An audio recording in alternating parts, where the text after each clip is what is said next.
Assalamualaikum warahmatullahi wabarakatuh. Kami dari kelompok 5 yang beranggotakan saya Vera Rahmati dengan NIM 207200013, Muhammad Tohari dengan NIM 207200020, Putri Adila Handayani dengan NIM 207200034, Putri Anasari dengan NIM 207200035 akan mempresentasikan tentang organ kulit. Yang pertama, kita akan belajar tentang struktur kulit. Kulit merupakan organ terbesar dari tubuh kita, bersama dengan rambut, kuku, kelenjar tubuh, dan syaraf. Struktur kulit manusia membentuk sistem intergumen, yaitu sistem yang membungkus dan melindungi bagian dalam tubuh. Luas kulit pada orang dewasa kira-kira sekitar 1,5 meter kuadrat dengan berat kira-kira 15% berat badan.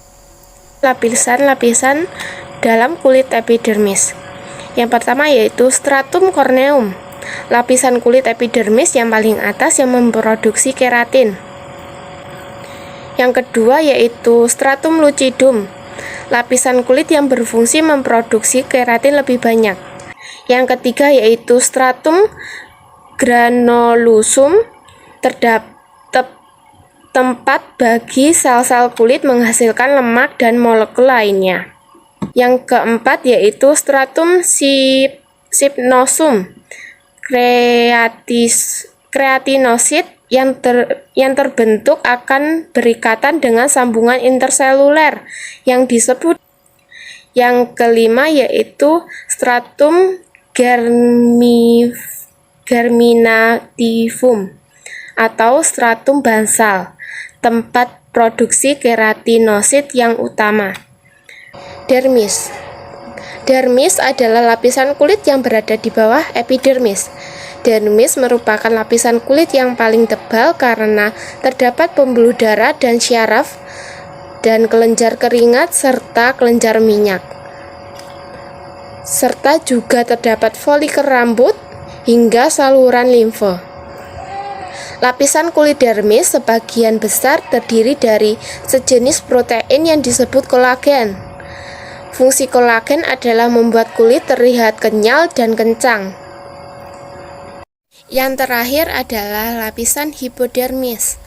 Hipodermis adalah lapisan kulit paling bawah atau paling dalam.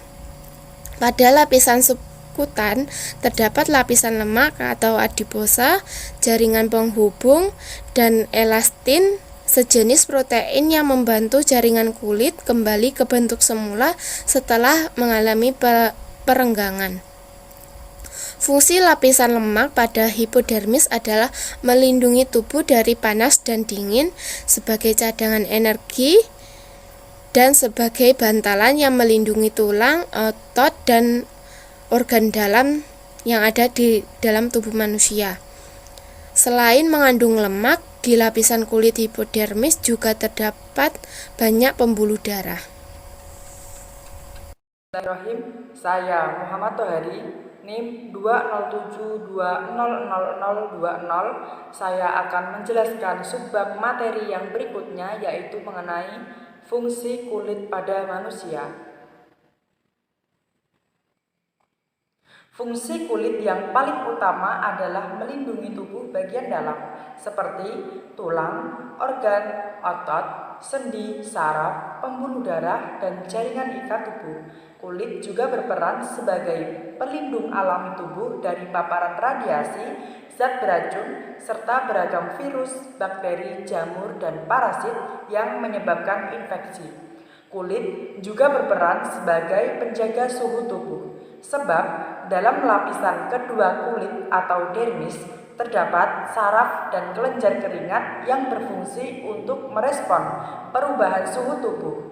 Saat kita sedang kepanasan atau stres, kulit akan menjaga suhu tubuh pada kisaran normal dengan cara mengeluarkan keringat, dan bila kita sedang kedinginan, pembuluh darah di kulit akan menyempit guna menahan panas dari tubuh tersebut.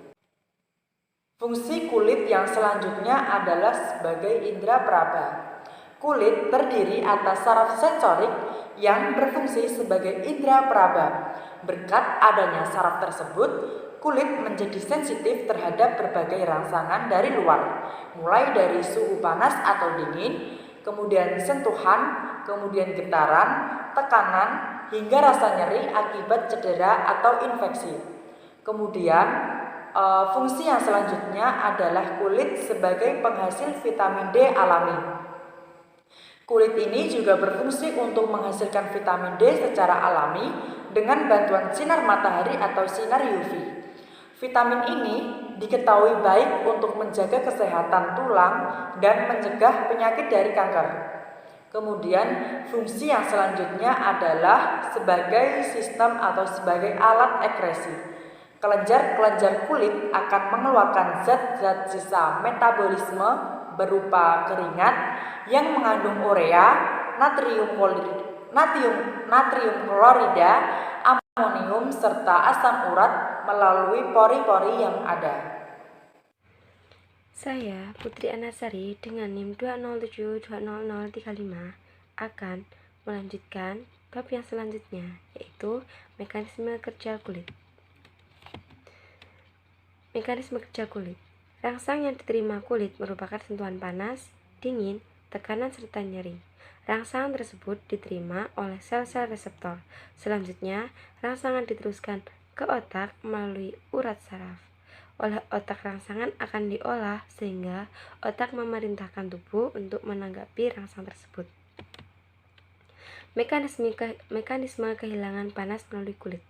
Panas dapat hilang dan masuk ke dalam tubuh manusia dengan cara berikut ini, yaitu radiasi, konduksi, konveksi, evaporasi. Yang pertama yaitu radiasi. Radiasi adalah mekanisme kehilangan panas tubuh dalam bentuk gelombang panas inframerah. Gelombang inframerah yang dipancarkan dari tubuh memiliki panjang gelombang 5-20 mikrometer. Tubuh manusia memancarkan gelombang panas ke segala penjuru tubuh. Radiasi merupakan mekanisme kehilangan panas paling besar pada kulit, 60% atau 15% seluruh mekanisme kehilangan panas. Yang kedua yaitu konduksi. Proses perpindahan kalor secara konduksi bila dilihat secara atomik merupakan pertukaran energi kinetik antar molekul atau atom, di mana partikel yang energinya rendah dapat meningkat dengan menumbuk partikel dengan energi yang lebih tinggi. Konduksi terjadi melalui getaran dan gerakan elektron bebas. Konduksi adalah perpindahan panas akibat paparan langsung kulit dengan benda-benda yang ada di sekitar tubuh. Yang ketiga yaitu konveksi. Apabila seceret teh diletakkan di atas kompor listrik yang panas, maka energi ceret akan meningkat yang disebabkan oleh konveksi. Apabila kalor berpindah dengan cara gerakan partikel yang telah dipanaskan, dikatakan perpindahan kalor secara konveksi. Aliran dapat terjadi dikarenakan massa jenis udara panas sangat ringan dibandingkan massa jenis udara dingin. Yang keempat yaitu evaporasi. Evaporasi atau penguapan air dari kulit dapat memfasilitasi perpindahan panas tubuh. Setiap gram air yang mengalami evaporasi akan menyebabkan kehilangan panas tubuh sebesar 0,58 kalori. Pada kondisi individu tidak berkeringat, mekanisme evaporasi berlangsung sekitar 450 sampai 600 ml per hari. Hal ini menyebabkan kehilangan panas terus-menerus dengan kecepatan 12-16 kalori per jam. Evaporasi ini tidak dapat dikendalikan karena evaporasi terjadi akibat difusi molekul air secara terus-menerus melalui kulit dan sistem pernafasan. Energi panas mula-mula akan penat ke dalam jaringan kulit dalam bentuk bergas cahaya atau dalam bentuk radiasi atau konduksi. Kemudian akan menghilang di dalam jaringan yang lebih dalam berupa panas. Panas tersebut kemudian diangkut ke jaringan lain dengan cara konveksi, yaitu diangkut ke jaringan seluruh tubuh melalui cairan tubuh dan energi panas akan dikeluarkan melalui evaporasi keringat. yang akan kita bahas. Pertama ada penyakit kulit yang menular. Pertama ada kurap. Lalu penyakit kulit yang kedua yang menular ada kutu air. Lalu penyakit menular yang selanjutnya ada kusta atau lepra. Yang keempat ini ada bisul, seperti benjolan-benjolan merah yang gatal itu. Lalu yang kelima ada cacar air. Dan yang keenam ini ada kudis. Lalu selanjutnya ada penyakit yang tidak menular. Pertama ada jerawat, teman-teman. Lalu penyakit yang tidak menular yang kedua ada yang namanya psoriasis. Yang ketiga ada yang namanya vitiligo. Penyakit selanjutnya ada yang namanya rosacea.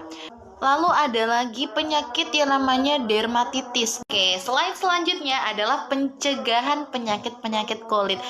Seperti yang telah kita dengar dari dulu, lebih baik mencegah daripada mengobati. Sebelum kita terkena penyakit, kita harus mencegah terlebih dahulu. Di sini ada beberapa cara untuk mencegah penyakit-penyakit kulit tersebut.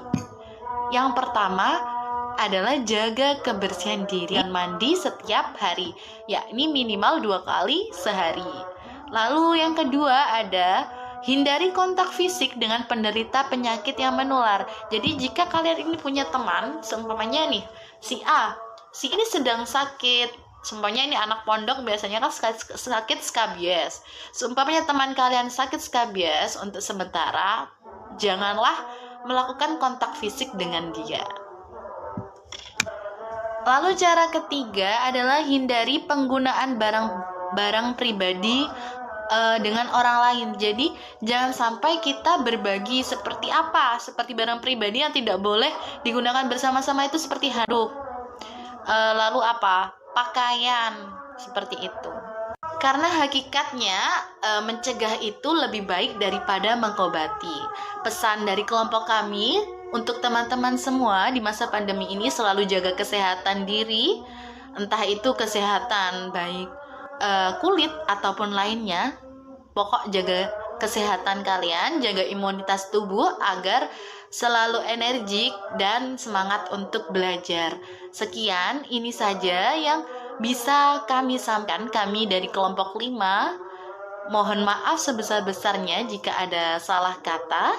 Wal afu minkum. Assalamualaikum warahmatullahi wabarakatuh. Terima kasih.